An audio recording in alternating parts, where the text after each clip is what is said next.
قال تعالى ولقد ذرأنا لجهنم كثيرا من الجن والإنس برقتم لجهنم ብዙ ሰዎችና ጂኖችን ፈጥረናል ይላል። እዚህ ላይ ብዙ ጊዜ ሹባሃት ይነሳል። ሙስሊም ያልሆኑ አካላት ሙስሊሙን ለማደናገር እንደ ጥያቄ የሚያነሱ አሉ። በሱረቱል አዕራፍ ቁጥር 179 አሁን ባነበብነው የቁርአን አንቀጽ መሰረት ሰዎችም ጂኖችም ለጀሃነም እሳት ከሆነ የተፈጠሩት ለምንድነው እናንተ የምትለፉት? በቃ አላህ የፈጠራችሁ ለጀሃነም ነው። ቀኑ ደረሰም አልደረሰም ቁጭ ብላችሁ በሐዘን ያንን እጣ ፈንታችሁን ለምን አትጠብቁም አይነት ነገር ግልጽ ነው። እቺ የቃላት ሽወዳ ትባላለች። ቃሉን አንብበው ሳይሆን አምታተው ያቀረቡት ጥያቄ ነው። ጌታ አላህ በዚህ የቁርአን አንቀጽ ላይ ሰውንም ጂኒንም ለእሳት ፈጠርኩ ብሎ አልተናገረም። ደግሞም ለእሳት አይደለም ዓላማው። ለምን ዓላማማ እንደፈጠረ ሱረቱ ዛሪያት ቁጥር 56 ላይ በግልጽ ነግሮናል። ወማ ኸለቅቱል ጂነ ወልኢንሰ ኢላ ሊያዕቡዱን ያለው ሰዎችንም ጂኖችንም ነው ያለው። አጠቃላይ ሁሉን ማለት ነው። እኔን ሊያመልኩ እኔን በብቸኝነት ሊገዙ እንጂ ለሌላ ዓላማ አልፈጠርኳቸውም ማለት። ትልቁ የፈጠረበት ዓላማው ዒባደቱሁ ዐዘ ወጀል እሱን ማምለኩ ነው። ለዛ ነው ከመሐከላችን ሰዎችን መርጦ የመረጣቸውን ነቢያትና ሩሱል አድርጎ የላከልን። በተለያየ ዘመንና ስፍራ ቀደምት መለኮታዊ መጻሕፍትንም የህይወት መመሪያ አድርጎ ያወረደልን ለዚህ ዓላማ ሲል ነው። ነቢያት መላካቸው መጻሕፍት መውረዳቸው ዓላማው ትክክለኛ አምልኮ ከሐሰተኛው እንዲለይ ሰው የተፈጠረበትን ዓላማ ከግብ እንዲያሳካ ነው። ስለዚህ ለዒባዳ የተፈጠርንበት ዓላማ ነው። ጀነትና ጀሃነም ደግሞ ግቡ ነው፣ ጋያው ነው። መጨረሻ ላይ ውጤቱ ግን ምንድነው ከተባለ ሰዎች ሁሉ የተፈጠሩበትን ዓላማ አውቀው በዛ ዓላማ ኑረው ቢሆንማ ኖረው ሁሉም ሰው የት ይገባ ነበር? ጀነት ይገባ ነበር። ወይ በተቃራኒው ሰው ሁሉ ከተፈጠረለት ዓላማ ወጥቶ ጌታውን ክዶና አምጾ ከነ ኃጢያቱ ቢሞት ሁሉም ሰው የት ይገባ ነበር? እሳት ነበር የሚገባው። ነገር ግን ሰው ሁሉ ባህሪው እንደዛ አልሆነም።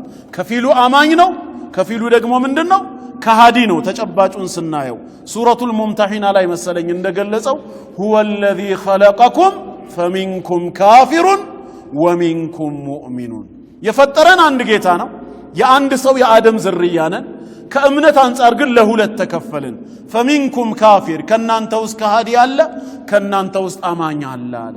አሁን ለካሃዲዎች ምንድነው ድግሱ? ጀሃነም እሳት ነው። ለአማኞች ደግሞ ጀነት ነው። ለሁለቱም ነዋሪን አዘጋጅቷል ማለት ነው። እዚህ የቁርአን አንቀጽ ላይ ታራ ምንድነው ያለው? ወለቀድ ዘራእና ሊጀሃነም በርግጥም ለጀሃነም ፈጠርን አለና ምን አለ? አናስ ወልጂን አላለማ፣ ሰዎችና ጂኖችን አላለም።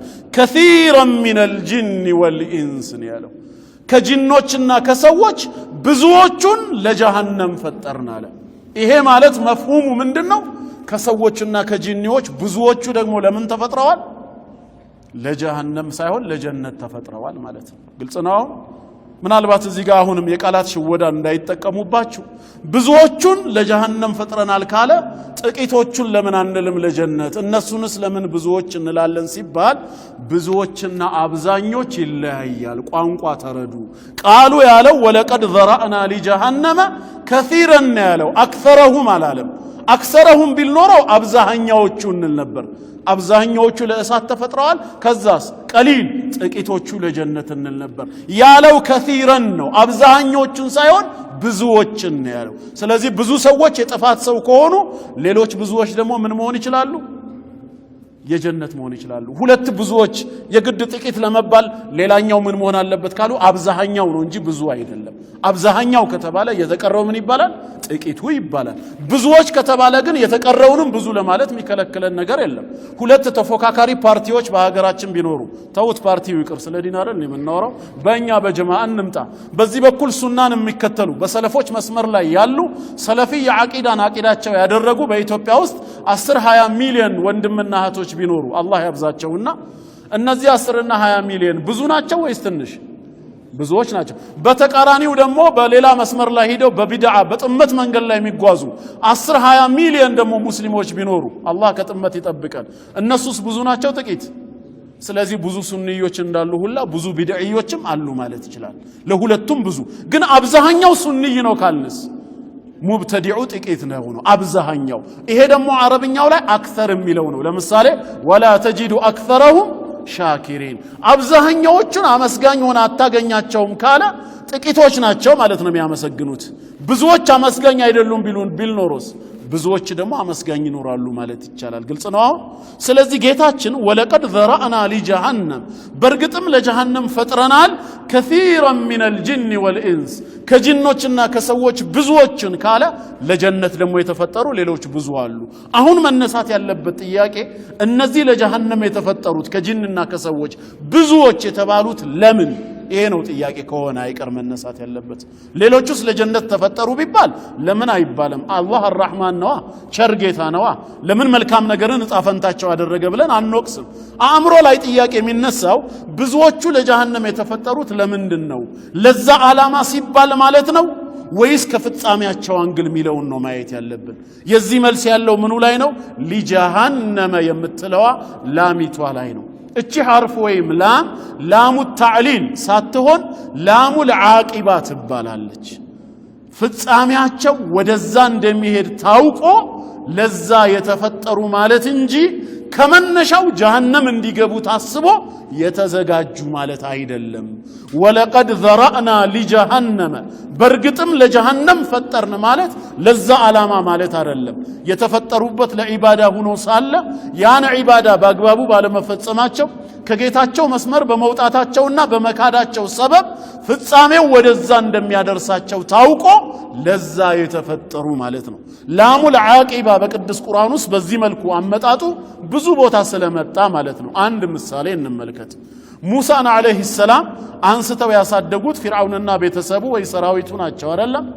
ለምን ዓላማ ነው ጥያቄው ለምን አሳደጉት ከነ ፊርዓውን አንግል ስናየው ወቃለት امراه فرعون የፊርዓውን ባለቤት ምን አለች ቁረቱ አይን ሊ ወለክ አለች ላ ተቅቱሉሁ አትግደሉት ቁረቱ አይን ሊ ወለክ ለኔም ላንተም የአይን ማረፊያ ይሆናል ምናልባት ወደፊት ያደገ ጊዜ ዓሳ አን ينفعنا ሊጠቅመን ይከጀላል አው ነተኺዘሁ ወለዳ ወይም ልጅ አድርገን እንይዘዋለንና አለች እነሱ ያሳደጉበት ዓላማው ለምንድን ነበር ማለት ነው የአይን ማረፊያ እንዲሆን ወደፊት እንዲጠቅማቸው ልጅ አድርገው እንዲይዙስ ነው አይደል ጌታችን ግን በተቃራኒው ነገረን والتقطه آل فرعون የፊርዓውን ሰራዊቶች ሙሳ አለይሂ ሰላምን አንስተው አሳደጉት ለምን ليكون لهم عدوا وحزنا ጠላትና ትካዜ ሊሆንባቸው አለ እነሱ ሲያነሱት ጠላት ይሁንብን ትካዜ ይሁንብን ብለው ነበር እንዴ አይደለም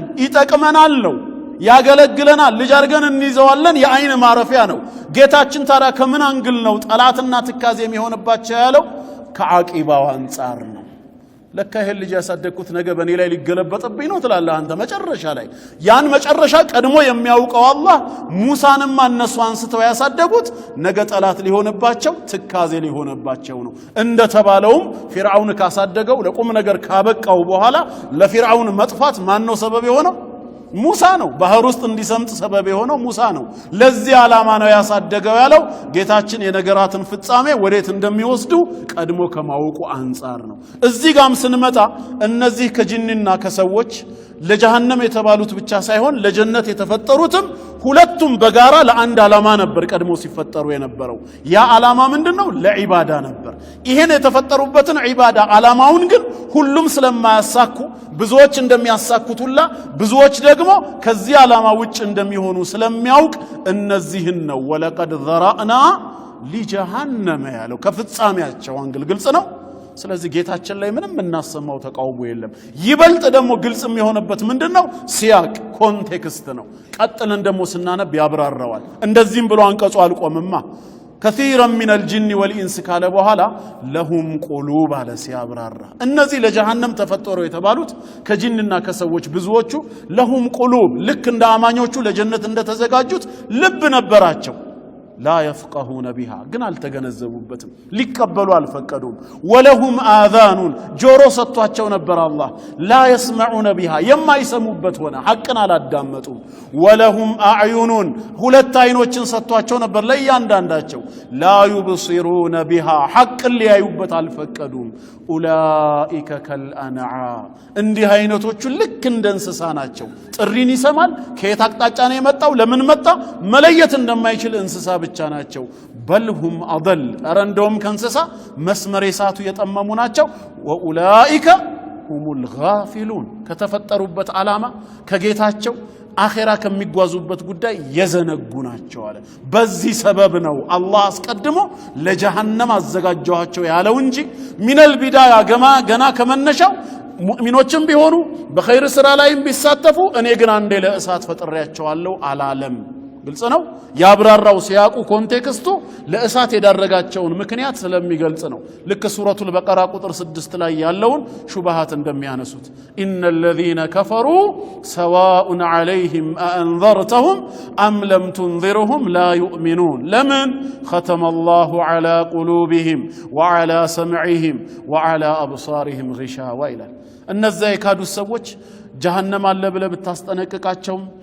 ባታስጠነቅቃቸውም እኩል ነው አያምኑም አላህ በልባቸው ላይ ዘጋባቸው ጆሮአቸውንም ሐቅ እንዳይሰሙ ደፈነው وعلى أبصارهم غشاوة አይናቸውንም መጋረጃ አደረገው ጋረደው ታዲያ ራሱ ከጋረደው ራሱ ልባቸውን አሁን ተመልከቱ አዛይ መስሎ ሲቀርብ ራሱ ልባቸውን ሐቅን እንዳይቀበሉ ከዘጋው ሐቅን እንዳይሰሙ ጆሮአቸውን ከደፈነው ነገ የውሙል ቂያማ ደግሞ ወለሁም عذاب عظيم ታላቅ ቅጣት ይጠብቃቸዋል ብሎ ለምን ይቀጣቸዋል መጀመሪያውኑ ለዚህ ሁሉ የዳረጋቸው እሱ ራሱ ሆኖ ሳለ ይላል ማነች የተዘለለችው የመጀመሪያዋ ስንኝ ጌታ አላህ እኮ በዚህ አንቀጽ ላይ እየተናገረ ያለው ማመን ስለሚፈልጉ እሱን መገዛትና መታዘዝ ስለሚፈልጉት አይደለም ከመነሻው ስላመፀኞች ነው የቱጋ ካሉ ኢነል ለዚነ ከፈሩ ብሎ እኮ ነው የጀመረው ማመን እየቻሉ ስለካዱ ሰዎች ነው የሚያወራው እነዛ የካዱ ሰዎች ሰዋኡን ዐለይሂም ከዚህ በኋላ በእነሱ ላይ እኩል ነው